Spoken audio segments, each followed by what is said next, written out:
Hi, everyone. My name is Christine. I am a premier college admissions counselor at IvyWise. Prior to IvyWise, I was an assistant director of admissions at Yale and Georgetown University. So I've worked on, so to speak, the both sides of the desk, having worked on the college admissions side as well as the college counseling side. I'm joined tonight by my colleagues at IvyWise, Nat and Zach, who are former admissions directors at NYU and Boston College, respectively, and they will be sharing their insights and expertise as well. We're very glad that all of you can join us tonight, taking the time out of your busy schedules at home, working and studying. And I do hope everyone is doing as well as possible under these very trying circumstances. And I know you've heard a lot of times, but I will say it again, that we're all in it together. And so I'm very thankful and very glad all of you can take the time to join us.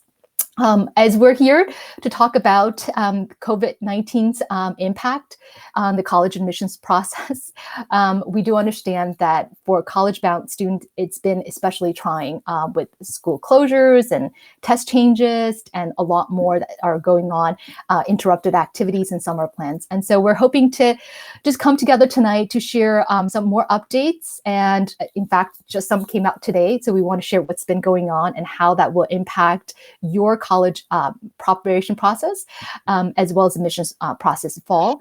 And we will answer some questions as well, hopefully your questions, and feel free to share with us your questions so that we can answer your questions as part of the brief Q&A at the very end as well. So a lot of people have been coming to us about what all of this means for the admissions process in the fall. We've been getting a lot of great questions, working with our students and families, and also just getting questions through our various media as well. And so we want to just kind of share a quick background as a starting point, just to talk about the college admissions process in general. All colleges evaluate students on a set of rubric that's really just a mix of hard and soft factors, what we call hard and soft factors. As you can see right next to me, we have the rubric, all the different factors that are part of this rubric in the process. So it's important to consider that it really is a holistic process. And while as far as we can tell, having joined various webinars and conference calls, we believe that the rubric itself, that what you see here, these factors and how they play into the process, won't dramatically change this fall because of the pandemic. We do expect that some changes will happen within this rubric to accommodate this unusual time that we're experiencing right now. So tonight, we're hoping to cover these aspects of the rubric that we've been getting questions about in order to better inform all of you, all the families and students here tonight, about how the admissions process will work. And we'll just share as much insights we have right now. And a lot of the questions may not be answered specifically because we don't know exactly what will happen in the fall, but we'll try to do our best to share what we know at this point. I also want to just take a minute to say right now that we're keeping up with all the latest development. In fact, right before we came on, we were getting some news about additional test changes. And so we're reading up on it and trying to make sure that we stay informed, that we can share the best information that we can with all of you. And so like us on Facebook and be sure to visit our blog at ivy.ivywise.com and bookmark it. I have it on my web browser, and that's something that I go to every day in the morning just to check what's going on for the latest information, and feel free to do that as well. We also have a free resource on our website for students applying this fall that you can download, and we'll share the link in the comment section as well. So with all of this, let's just get started. First, I'm going to talk a little bit about the hard factors, grades, and test scores, because they are very important to the process. In fact, I always tell students that your transcript is the most important document in your application, and I don't think this will be changed by the pandemic situation. But we do understand that schools are impacted globally, not just in the US, but really globally. Schools are closed temporarily here in Virginia, where I live. Our schools have been closed since mid-March and will be closed for the rest of the academic year. And this is happening all over the various states.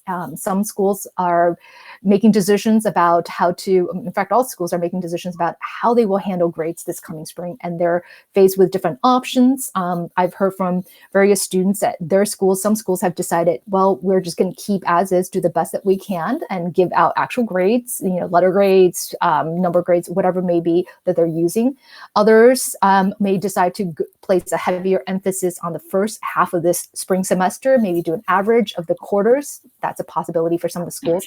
And yet other schools are considering just entire credit system or pass-fail system. So schools are really grappling with these really, really tough decisions. And something to know for this is that everyone is impacted across the board, not just the 11th graders, the juniors who are getting ready to apply to college this fall, but also 9th graders and 10th graders, as well as our seniors and college students. Everyone whose schools are closed or even not closed, but somehow impacted by the pandemic, their grading system will be impacted. So that is something that admissions officers will have to take into consideration.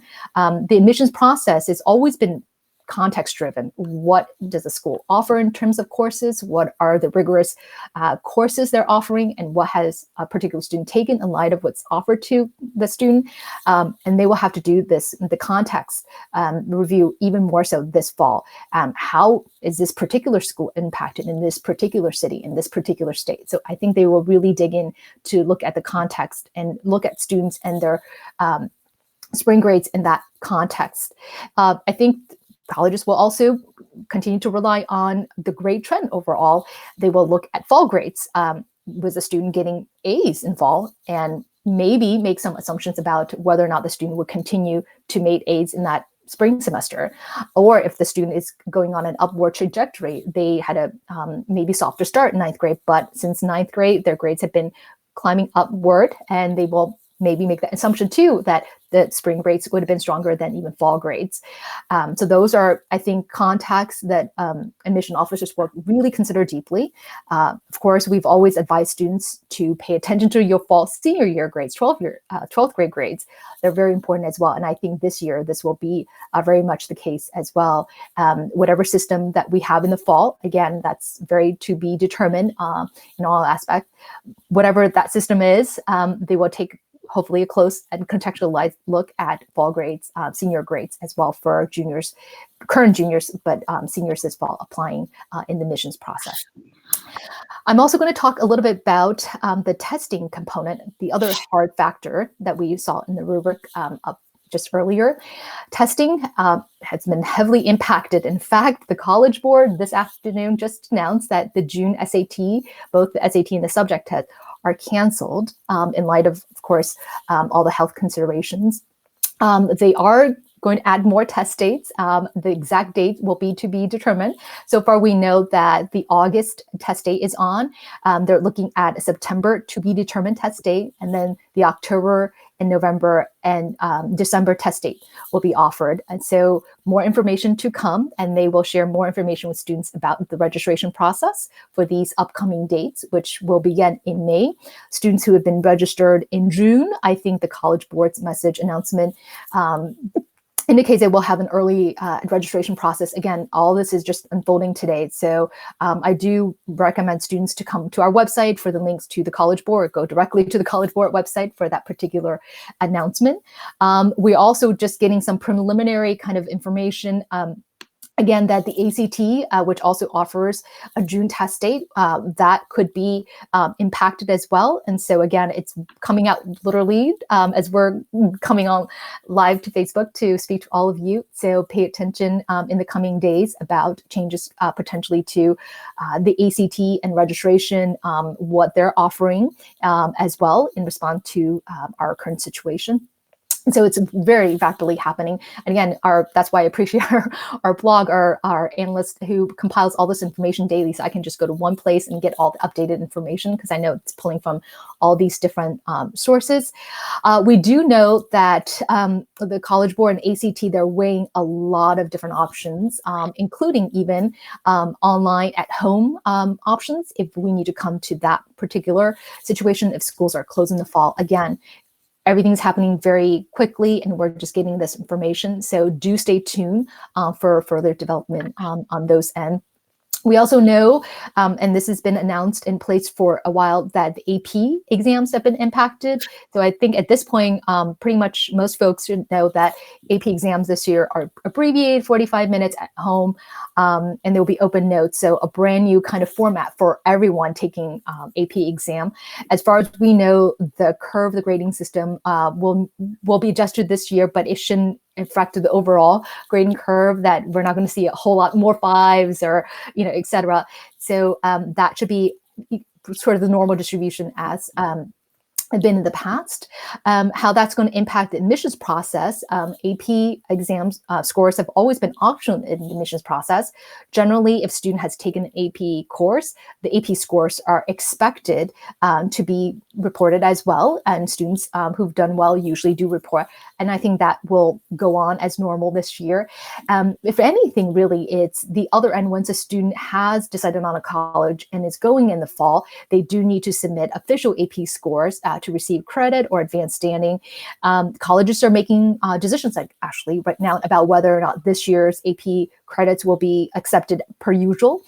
So far, some of the responses I've seen, colleges will do that. They'll accept this year's AP score. But again, because this is a very much an institution by institution decision, I would just suggest students to, if you're curious about a particular college and how they're going to accept their AP credits, do visit a particular college that you're interested in and their website to check on that specific policy. Another front, considering all of these changes that are going on, pretty much every day we feel like we're getting some updates on the testing front, is that many colleges and universities are going test optional for the 2020 and 21. So this coming fall's admissions cycle, allowing students to apply without having to submit the ACT or SAT score. Usually that's always a required component, but test optional means that they can apply without these scores. So that's happening again, I wouldn't be surprised because of College Board's announcement today that tomorrow and the following days, we will hear more announcement from colleges about going test optional. Some schools are going more than just 1 year. They're testing for 2 or 3 years even, not a permanent decision, but really in response to the COVID-19 situation. And of course, on the subject test front, so a lot of information here about testing. On the subject test, what we've seen is, again, a de-emphasis that's been happening actually for a while before the pandemic situation, but certainly in light of everything that's going on, the required tests are no longer required. So the subject tests are not required. And, given the changing test dates, I think college will be more understanding if this year students are not able to take the subject test and submit test scores. So again, we have a list of schools that are going test optional on our website. So please visit and take a look, and we'll leave that link in our comments section as well. Of course, test optional doesn't mean the same thing in every school. I just announced that, all these different announcements being made by colleges, institution by institution. So I'll now turn over to my colleague, Nat, to talk a little bit more about what does that mean to be test optional. So Nat, turning to you. Hi, thank you, Christine. Hi, everyone. I'm Nat Smittable. I'm really excited to be here with you tonight. I love this college stuff. I nerd out about this college stuff. So any opportunity that I have to share kind of all the things that I've learned along the way, I definitely want to do that. I always like to preface what I'm going to say with a little bit of my story, because I think it really does explain why I'm so really enthralled, for a lack of a better word. I'm so enthralled with the college admission stuff. But college changed the life of my father, right? So indirectly, my life as well. And so he literally was dirt poor, dirt floors, had to find a roof for his home every night in Bangkok, Thailand. It's a different roof every night. And attending college in New York literally changed his life, and then in turn changed mine. And so I know of and I think of colleges as tremendous change agents. They're amazing, amazing places. And in fact, my own personal college experience at Skidmore College was incredible, right? Absolutely incredible. But I want you to remember that, because when I talk about colleges, it's really important to remember colleges as businesses, and not that we don't have to go into the details of how their businesses. I'm happy to do that if you'd like me to, but if you know of them, if you accept the fact that they're all businesses, then you will have a better understanding of many of the decisions that they make. Right. And so that's very important for you to know as I kind of help navigate you along this test optional, all the different schools that have gone test optional. Right. So essentially what's happening is that depending on an individual school's statement, right? A school might say, oh, okay, we understand the amount of stress that you're feeling as a student applying to college.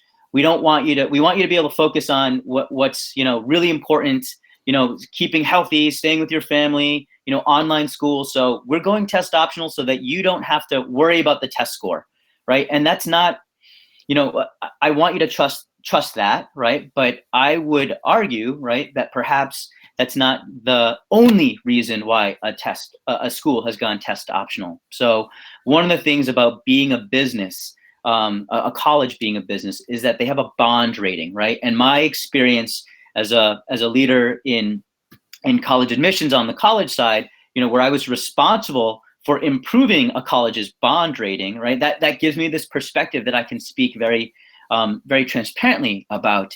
One of the things about bond rating that directly affects bond rating is your average SAT or ACT score. And what we know, right, what we already know is that colleges are expecting a lower score based on just the number of kids that are able to or not able to take the exam moving forward, right? So with that in mind, colleges know that they're already going to take a hit, right, in their bond rating, right? Colleges receive a bond rating. Colleges are going to take a hit in the lowered scores. But what they don't want to take a hit in is their selectivity. And their selectivity will take a hit if their number of applications goes down. And so, sure, it could be absolutely true that a college does have an understanding for applicants. And a lot of my friends and colleagues are still on the college side, and they're amazing, really well-meaning people. They're phenomenal people. And I 100% wholeheartedly feel that, yes, they do care about the applicant, but from the business side of a college, going test optional allows a college to maintain the number of applications that it can receive in a given year. And so that in turn kind of protects the bond rating. And again, we won't go into kind of the nitty gritty about the bond rating, but we will. But I do want you to understand, like, if you think of a college and you understand the business decisions that they have to make, then you'll understand kind of the impetus behind some of the things that you're hearing, and you'll be in a better position to decode what they're saying. You've also seen, and I think Christine mentioned it, the de-emphasis on subject scores, right? And one of the things that is always been a case is that, when Moody's does a bond rating, your average test scores for your entire class entering in the fall in 4-year programs, that's part of your bond rating. But your subject scores, your SAT subject scores, are not a part of bond rating, right? So when colleges are saying we're no longer look at it, if you submit it, okay, that's great. We might not look at it this year. What they're really saying, you have to decode that and understand, hey, we don't want you to take a subject test. We would much rather take an SAT or an ACT, because that directly affects our bond rating, right? Where a subject test does not. That has been, in years past, historically, another layer of sorting mechanism, right? And so that's really important to know, so that if you're thinking about, and sure, there might be a scenario where you might sit for a subject test, right? But I could still probably argue against that, regardless of what that scenario is. But sure, I absolutely acknowledge that there would be a scenario where you might want to take a subject test. But generally speaking, colleges want you to focus on an SAT or an ACT so that you can submit a score. Now, something else that's really, without going too nitty gritty into all of this, but something that's really important to understand is that even when a college is test optional, right? All of the colleges that are in the top 50 that are test optional and that were test optional before the pandemic hit, before COVID-19, they're test optional, and you can go visit them and they can say, yes, we're test optional. We don't believe in, our ethos is that we believe in the work that you do every day. And that could be a truth. But at the same time, if you look at every school in the top 50, if you're test optional, you still need to have 75% of your class have test scores submitted, right? So test optional means that you get more applicants, but when you're selecting a class, you need, if you look at the data, the schools in the top 50, the admitted class, 75% of them or more have submitted test scores. So let's be really really clear about that. So I'm going to kind of let Christine, I'm going to go back to Christine so that she can kind of talk about some other factors. And then we'll come back and we'll answer some questions. Great. Thank you, Nat. That was a fantastic response.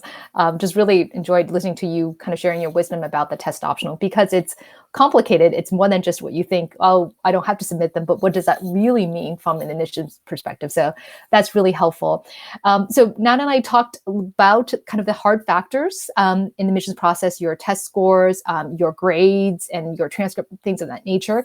But again, just referring to the rubric at the beginning, the admission process is really holistic. And that means there are other factors involved and be evaluated as well. In particular, in this kind of test optional sense, how do we look at the other factors, the soft factors that could be very important and perhaps even more important this fall as well.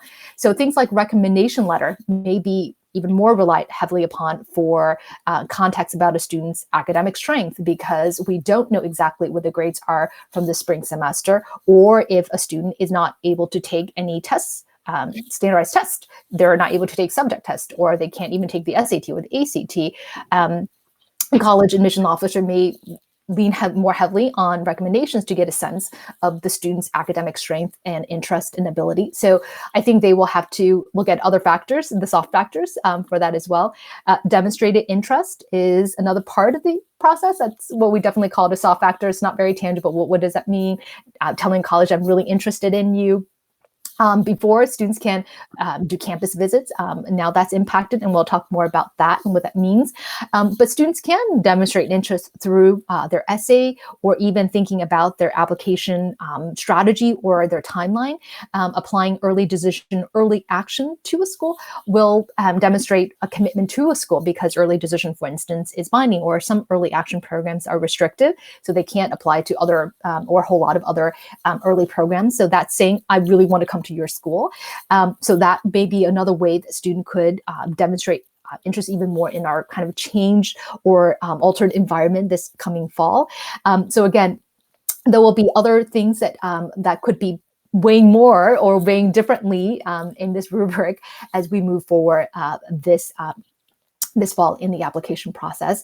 I just want to, again, take a moment to say that we were talking about a lot of different factors and a lot of how this fit into the rubric or how this is being weighed.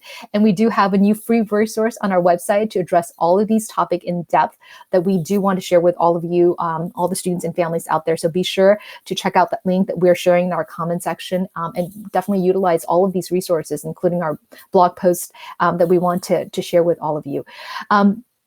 I started talking a little bit more about kind of informed interest. Another great way to do that is through the essays. Of course, there is a main essay that we often talk about, the Common App or other platforms that students may be using to share kind of their core or anchor essay about who they are.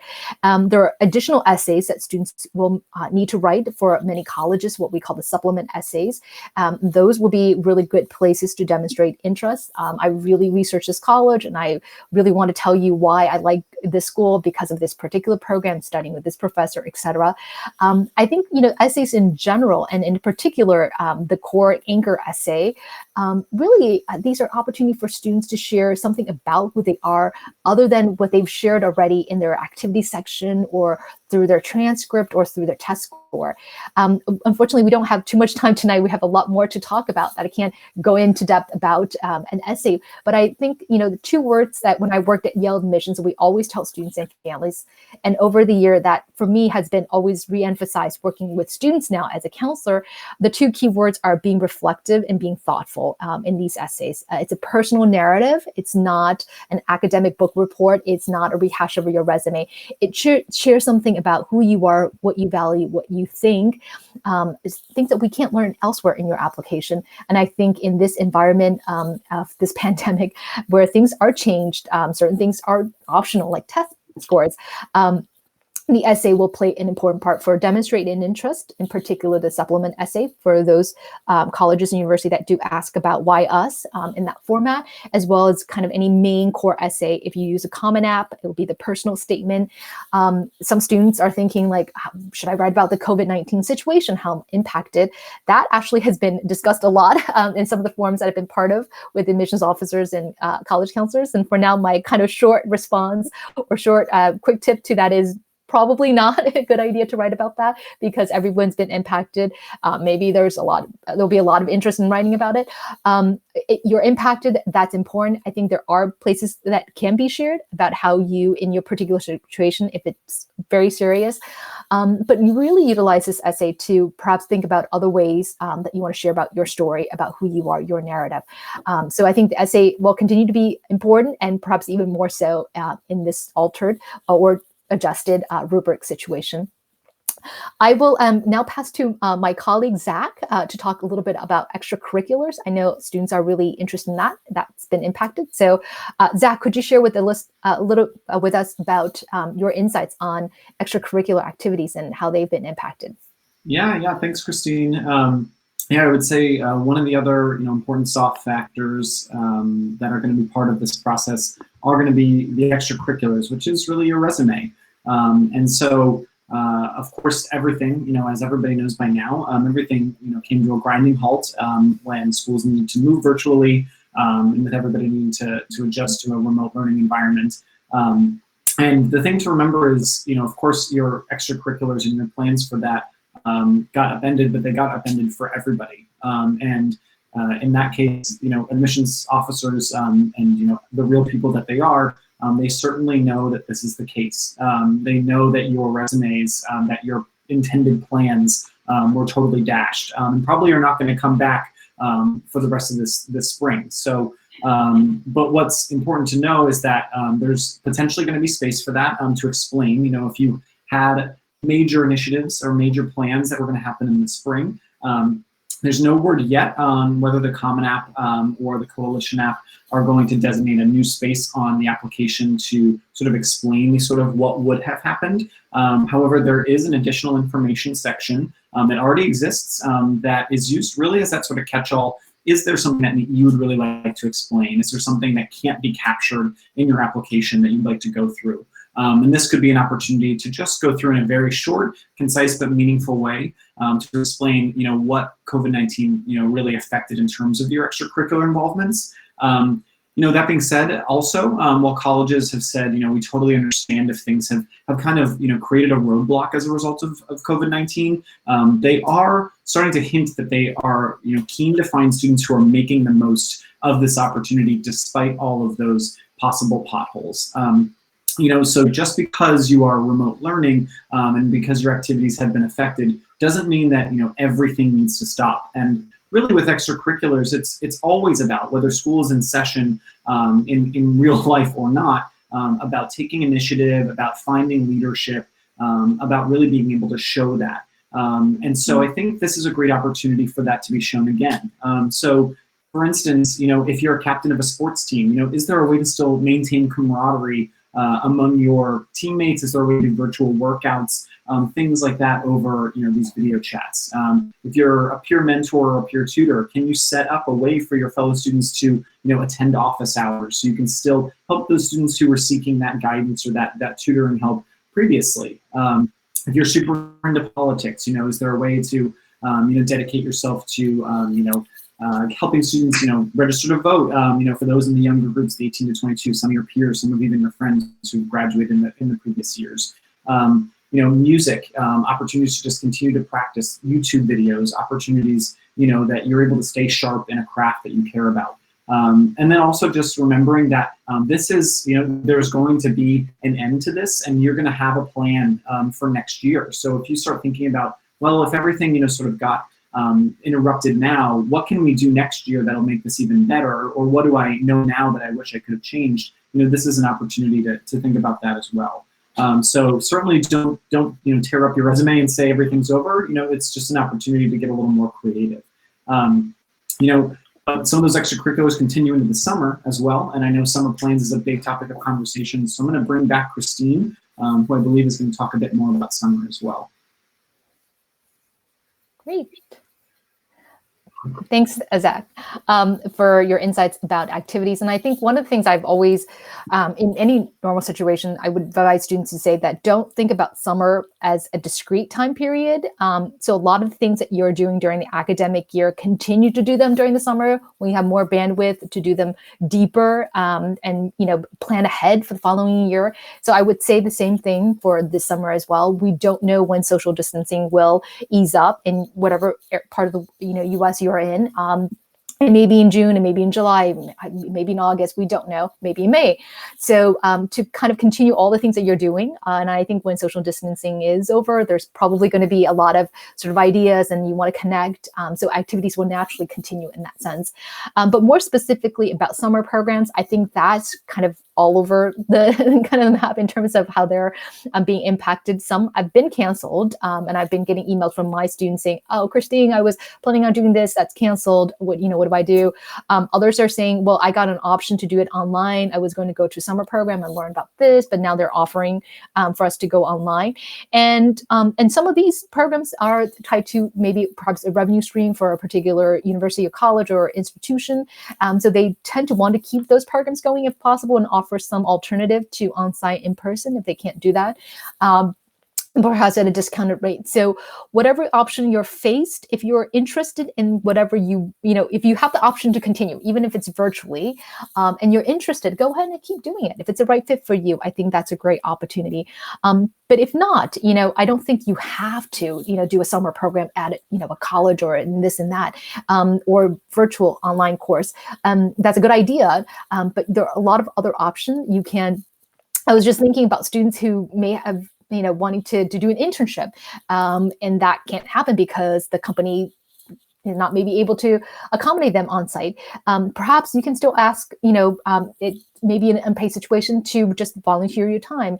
If it's social distancing is still happening, you can ask, can I still join some of the meetings virtually? Can I be tasked with a particular project that you've always wanted to do, but now I'm here to help you out with that? Or can I dive deeply into a particular research project and come up with a brief or a research report that I can share with the company? So there's still ways you can think creatively about whether or not you can continue with a particular summer opportunity.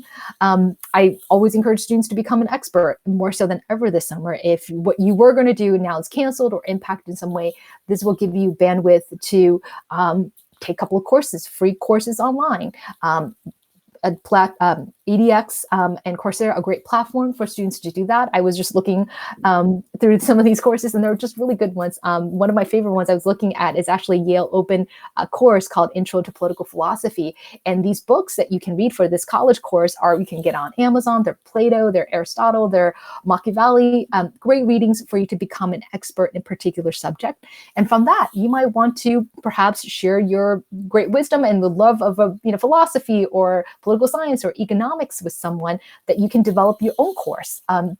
Students in the past have done, various modules to teach on different topics from philosophy to financial literacy to whatever may be, engineering. You can create your own course, perhaps for younger students. You can develop content and do a YouTube channel. So those are great opportunities for you to think creatively. And again, serving the needs of a community wherever you may be while you're doing social distancing. You probably can't connect in person, but you can still perhaps make masks. I just got an email request locally from our local senior home, also our local health clinics needing masks. So maybe that's a project that you can even gather some other volunteers to do that and serve in that particular capacity. So really consider the needs of your community and whether or not you're able to, go beyond kind of our current social distancing guidelines when we do get these further information to do in a way that could impact and serve the needs of your community. So there are lots of different things, to do during the summer to be productive. And again, another thing I was just reflecting on kind of our situation is that we do always want to do. But also maybe it's, this summer, it's a great time just to be and just to read and to reflect and journal. Reading does great things for our writing. So all those books that you've been wanting to read a few really good classics this summer and improve on your own writing. Spend quality time with people who mean a lot to you. If we are still social distancing, to spend time virtually, to connect via Zoom. So really, I think just taking the time to reflect, to read, to connect as much as we can, that's important in light of all this, all these things that are going on. And I think colleges will understand that students, they're trying their best. I think it's how you respond in your particular context that's important. And all of us are in a different situation. So it's important to always be reminded that we need to be, to do our best in whatever situation that we have, but also to understand that many of us are pressured in different ways, and that is very understandable. And it will come out in that kind of holistic, contextualized review process for college admissions. I alluded to earlier about just kind of how college visits been impacted as a way to demonstrate interest. Of course, college campuses are closed, but they are offering different alternatives. So I will actually turn back to my colleague Zach again to talk a little bit more about the college visit and search process and what can we do in our current context. Yeah, thanks, Christine. I'll be honest, when I was back on the college side, March and April were always my favorite times. There was such an energy on campus. Part of that was because I worked at Northeast colleges and it was finally getting warm out.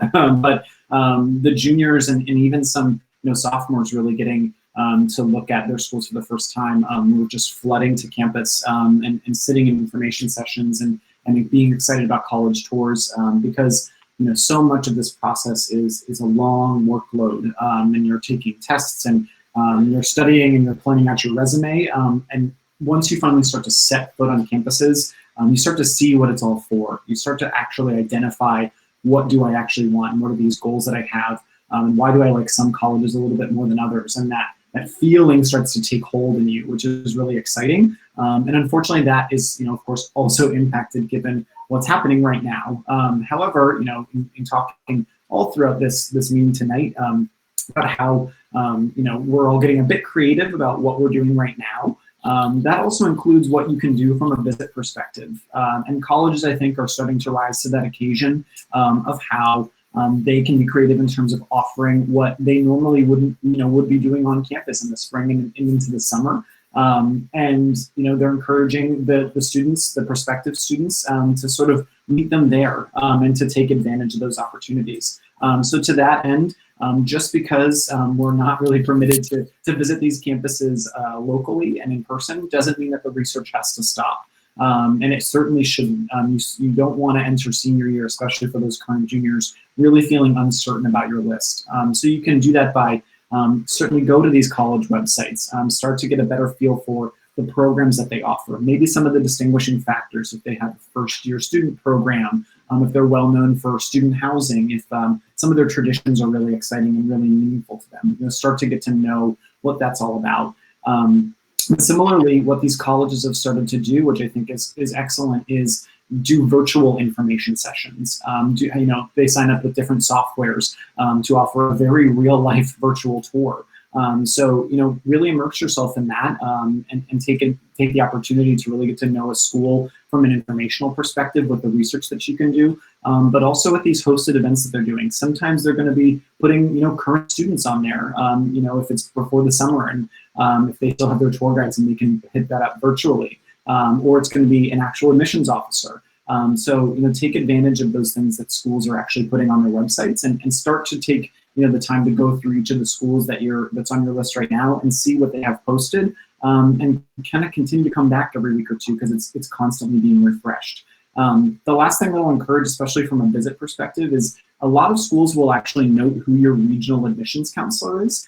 So if you search for that admissions staff, they tend to be broken up geographically. So go ahead and email that person who's going to be the person who would be in charge of your application from your high school. Express some of that interest and share a little bit about who you are and what you're interested in, and have a couple questions ready to go. They're going to be more than happy to help you out.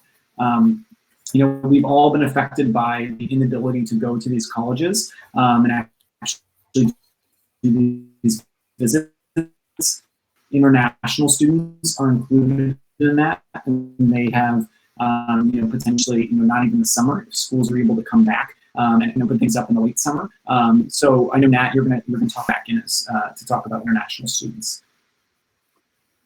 Thanks, Zach. Yeah, so exactly what Zach was saying of, going to online and looking at and participating, engaging. That's the key word here, engaging in the online virtual tours and the online group information sessions.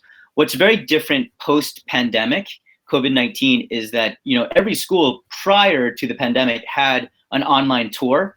And now not only do they still have an online tour, but a lot of the shift that you've seen is that now when you take the online tour or the group information session, that website, is now gathering a lot of your biographical information. So you are now forced to log in. And so now colleges, they're at least starting a pipeline of who has shown engagement. Sure, that engagement is not a visit. And back to what Zach was saying about how, kind of the spring months, April and March are the busiest months. Colleges always look at the number of visitors and the number of people that have done group information sessions and tours on campus, and then they can compare that to last year's numbers. And then they can plan their fall travel accordingly. They can say, hey, we're down 10% in visitors to campus, so we need to travel a little bit more. Well, that's all thrown out the window right now because no one is able to visit. So this especially is true for international students. In a way, it kind of puts everyone on a level playing field because no one is able to visit. And some of the international students that might not be able to visit, well, now you all have the chance to engage in the same way. And so now it's really who are engaged students and who are our students that have not engaged. So in addition to what Zach was saying about signing up for the group information sessions and the tours, I would also look at your emails. A lot of times when you've taken the PSAT, colleges have then gotten your name, after the 10th grade PSAT or 11th grade PSAT, and that starts their mailing list. And so a lot of colleges actually use a third-party company to actually track the emails as well. So if you're opening up emails and looking in and then clicking on links, you're showing a level of engagement that can be compared to someone that is not at all engaging in kind of the virtual world that colleges are setting up.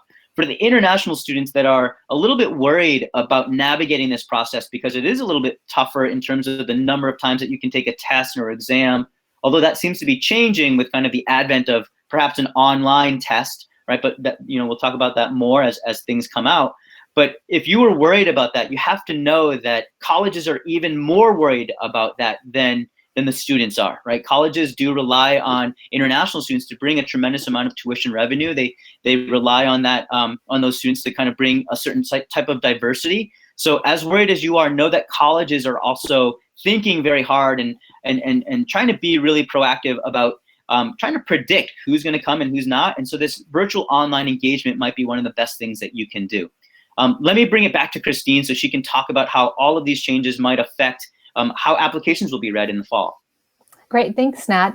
So just kind of putting it together in a little bit, we talked about different components and how it'll come together this fall in the application context. I think I mentioned the word contextualization, I mentioned the word holistic, and I think this is really the year where the context and the holistic process will really be really key to, I think, how application would be considered. And the other part, I think, is just that admissions officers are human, like all of us. All of us at IvyWise are counselors. We were all admission officers who read thousands of applications, who sat in admissions committees and had very difficult conversations, sometimes great conversations about the students and their various situations. And I think this year, all of these conversations will continue to happen even more so.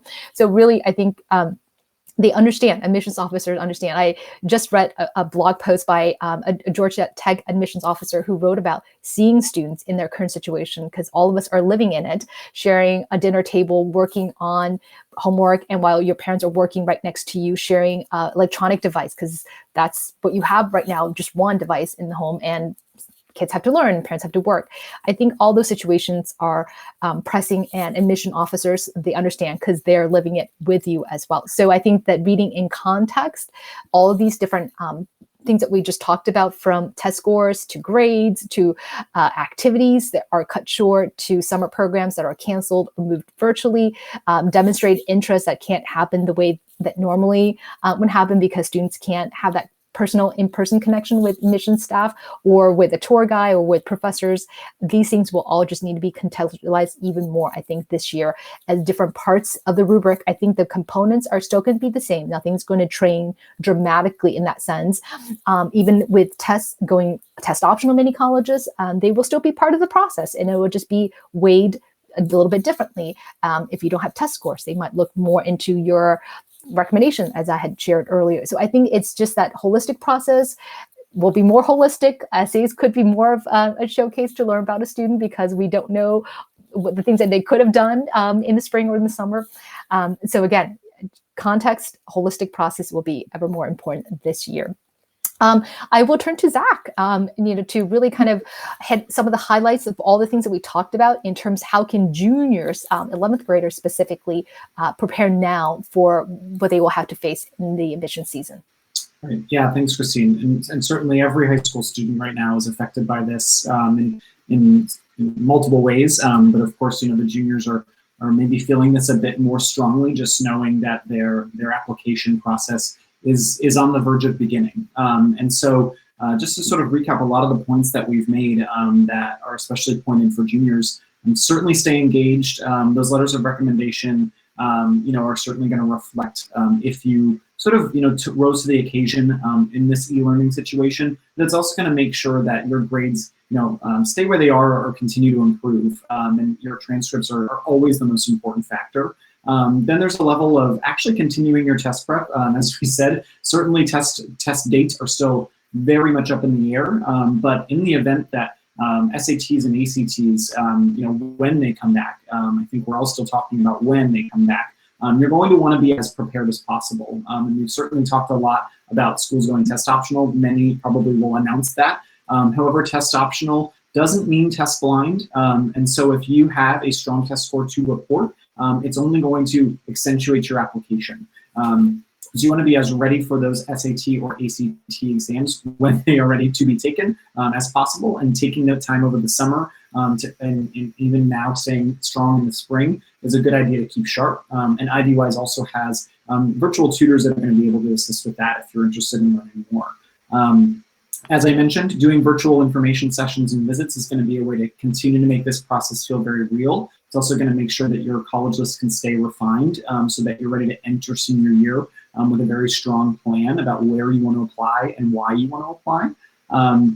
And then there's the matter of getting a little bit creative and staying proactive with your extracurriculars, with your summer plans.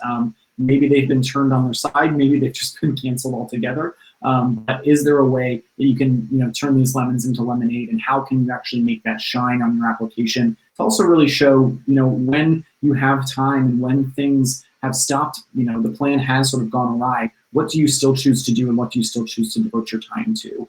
And lastly, for juniors, definitely take maybe a little bit of this added time if you have that, and certainly if extracurriculars have been taken away from your schedule, to take a slow approach to this application process.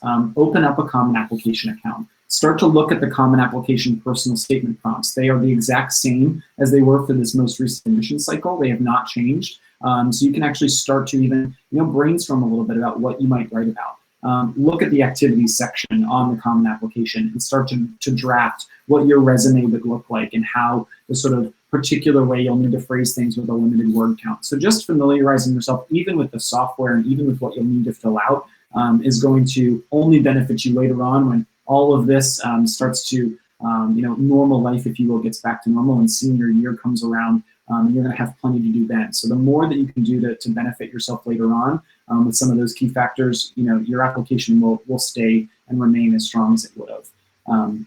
So Christine, I believe you're going to assist with generating some question and answers, if I have that right. Great. Thank you so much, Zach, once again. So prior to our event tonight, we did try to get some sort of questions from our folks who are following us on our social media from Instagram or on our Facebook page about questions that they want to have answered in light of our topic here. So I will kind of do a little bit of blend. I'm reading along to some of the live question. I think there's some kind of overlap. So I'll try to bundle questions that are very similar in terms of their topic together. So one question that came to us beforehand has to do with Merit 8 and how that may be impacted if, let's say, scores are not submitted. If the student doesn't have scores, test optional in that case. So Merit 8, how might that impact? And I think we also have a question from Christy live too regarding the kind of the financial situation of colleges or costs related. So kind of Merit aid, financial aid, how will that be impacted in our new situation? And I will ask Nat. I know, Nat, you have great expertise in financial aid, so maybe you can address the financial aid components in light of these two specific components. Yeah, sure. I think the merit aid, I think we're going to see that as a more readily used strategy by colleges. Behind the scenes, we call that tuition discounting. There's already a couple of really good schools that already aid students and give merit aid, even if a student is not submitting test, right? And a lot of times, what we're seeing, the trend is that schools that might not meet 100% of need for all of their students, like they won't meet the need for someone that needs financial aid, that is applying for financial aid, but then they might discount a student that hasn't applied for financial aid. So that has been a really growing trend certainly within the top 50, and it's an enrollment strategy. So I think that we're going to see actually more of that, a little bit of discounting, tuition discounting in order to enroll a class, especially in light of maybe some of the deficits that schools will have to make up from the impact of this year's class. Great, thank you for that. Zach, another question, and this came to us beforehand from Instagram.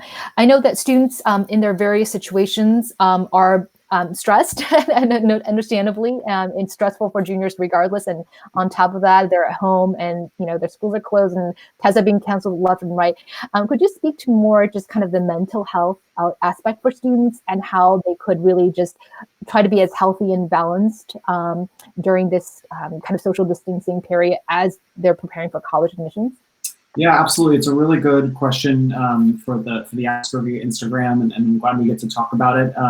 This is such a sudden change for so many of us, and it's a remarkable shift in what we're used to, right? And for those students who are just so used to having a structure, having a schedule, and even just losing something simple like seeing their friends in the halls or getting to eat lunch with them, or just having that social structure that is so important. All of that, it's a major adjustment. And so I think, first of all, it's just important to recognize that it's okay to be stressed, it's okay to be anxious, certainly don't resist that, and recognize that it's an okay thing, but also make sure that you treat yourself with care. So give yourself time for those breaks. Staring at a screen suddenly all day is very difficult and harder on the brain. So make sure if your school isn't scheduling, enough breaks that, when school's over, step away from the screen, step away from your phone. Certainly get outside for a little bit, with as much social distancing and safety as possible for fresh air and vitamin D. But take some time for yourself as well. Maybe that's reading a book for pleasure. Maybe that's listening to a podcast. Maybe that's starting to even just appreciate, what a 5-minute meditation can do to just totally recharge you. So make sure that you are really, taking care of yourself in those ways, but recognizing that it's a very normal feeling. A lot of us are feeling that right now, and to be as communicative, with others about that as possible, but also to just recognize that you'll need to take some more steps to make sure that you are getting those chances to sort of step away and decompress and catch your breath in that way. Great, thank you for that. Nat, turning to you, I know you are very knowledgeable about athletic recruiting as well. So one of the questions that came in has to do with student athletes who are going through the recruitment process. How will they be impacted? Can you share any insights that you have about the process and the impact? Yeah, sure. I mean, there's definitely going to be an impact right now. Coaches are probably feeling really stressed out now. At the top levels, at the blue chip athletes, you've had recruit classes that have been kind of confirmed for your basically class of 2022, essentially depending on the sport, but in kind of the more, in Division III and in some, maybe even in the Ivy League, you still have coaches that are looking for players to fill roster spots. And so right now we're going to kind of go back to probably, an era where videos will be considered. Back in the early 2000s, when I was doing some coaching, and my wife was a national champion in tennis, and she went back and coached. Back then in the early 2000s, a video was widely used as a way to recruit. And then coaches got away, depending on the sport, from videos and kind of seeing players in person and looking at some intangibles, looking at how they interacted with their parents and their coaches after a match, after a game. Some of the soft factors, in our rubric were really still a part of the admissions process. So right now, without the ability to do that, what I've been telling my athletes is to really stay engaged with the coach, right? Send out an email to them, because right now they're not coaching. And so they have a little bit more, hopefully more bandwidth to be able to kind of respond via email, via text message, different forms of communication, even phone calls, depending on how old the athlete is. But, really kind of keep that communication going, that engagement going, because if we, when this does end, and it will end at some point, coaches will be really, really happy to know that they might have a chance to see you play in person. But until then, they still need to recruit a class, right? They still need to absolutely recruit a class. And so it might come down to who's the most engaged, and they'll have to use data that they have via video or through times. And it's not going to be ideal from a coaching perspective, but they still have to recruit a class. Great, thank you. Thank you for that. I'm going to take a couple of live questions that we can in our remaining few minutes here. Carter asked, and this is a good question, about Georgetown, which has a policy or recommendation, strong recommendation that students should submit a combination of 3 subject test scores and APs. Given this current situation, will that change? Having worked at Georgetown, it's a great place. They have had this recommendation for a long time. I don't know if it will change until we see an official word from Georgetown. I will say that they did change this year's language from 3 subject tests to a combination 3 subject tests to AP scored. I know that Georgetown's policy 2 language has been for early action, that they understand if you did not have time to take subject tests. So I think given the current situation, with all these test dates canceled, again, I can't speak for Georgetown. They will, I'm sure, make their decisions and do so in a very thoughtful way, as all colleges are doing right now. Just stay tuned. I think, in my advice to students has always been do what's required and then kind of go down the list. Subject tests are kind of, I would say, focus on your SAT or ACT if you can, when you have an option to take them. And then if you feel like you are able to take them, you have a strong score and you still have time, move on to the subject test to kind of follow down this pipeline of the priorities. So SAT or ACT, subject test. Right now, I think now with June canceled for the SAT, I think, seniors or juniors, I should say, and younger students who are preparing for the APs focus on that. And that's something that's coming up in May, and just, kind of clear your space and do the work you can do and focus on that. I have another question from Sabrina, a good one, about if a lot of seniors who would be freshmen in the fall decide to defer if they take a gap year, how that may impact juniors who are in the spot for, who are trying to apply for a spot in 2021. I think, many colleges decide to keep the May 1st decision deadline or response deadline. Many others have moved it or postponed it to June 1st. So we don't really know until colleges themselves know whether or not their enrollment will be affected. For all the webinars and webcasts and forums and conversation I've heard from admissions officer, they're thinking about this enrollment question. That's kind of the big thing right now for them. And Zach was mentioning earlier, when we were all doing admissions work, this is a great time in the spring where we welcome students, and we're trying to welcome these admitted students, and colleges are now doing virtually. And so they're trying to figure out what enrollment might look like. Some international students are impacted. We just heard word today that consulate offices in China are opening. So maybe some of the international students can come. So it's a very developing kind of situation right now. But if that's impacted, I think colleges will have to adjust. Will they have 10 fewer spots? Will they have 100 fewer spots? Will they actually have the same number of spots? We don't know until probably later, I think this summer, when enrollment numbers are more firm for colleges. But that's a possibility. Again, we don't have kind of that crystal ball clarity at this point to address that specifically. I do have another question from Zeynep. I hope I'm saying this right. And that also was another question that came in earlier from Instagram as well about kind of deadlines, how that will be impacted. So that's something that we don't know, again, until we hear it specifically from colleges about their early decision, early action deadline. I know some are considering. I was part of a webcast today, and I heard from the director of admissions at Rice, who said, no, we haven't even thought that far yet about fall deadlines. So I think some colleges are thinking about that. Others are really just trying to manage their current situation and haven't thought that far. But given, I think, all these situations, we don't know when schools will open. I think there are just kind of murmurs and chatter about universities even starting to consider what we have to plan for an eventuality of fall online courses. I think they're really thinking through, if the earliest test date that we can get to for the SAT is not until the end of August, how that will impact students' preparedness, and does that mean that we need to delay? So again, we are in mid-April. We don't know. So stay tuned. That's why I encourage all of us to bookmark IvyWise blog, because we are keeping daily updates in our blog post and trying to stay informed, trying to help all of us stay informed. So do please stay engaged with us. Quick, one last question I see from Aaron. I know earlier Aya also asked about summer program.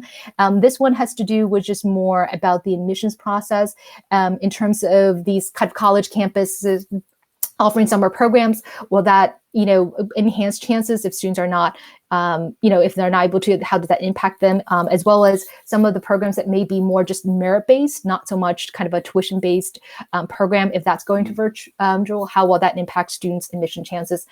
In general, these summer camp programs hosted by universities, I think they don't add all that much in terms of quote unquote, like any kind of bonus or plus to the admissions evaluation process. If anything, it's just really, I think, a great opportunity to learn about a subject, but students can do that in a number of ways. You don't have to, go into a tuition paid program at some of these universities. You can do that at a local community college. You can do it for free online. It's really about the learning experience. I think that's what colleges are looking for, rather than did you go to XY university for a summer program.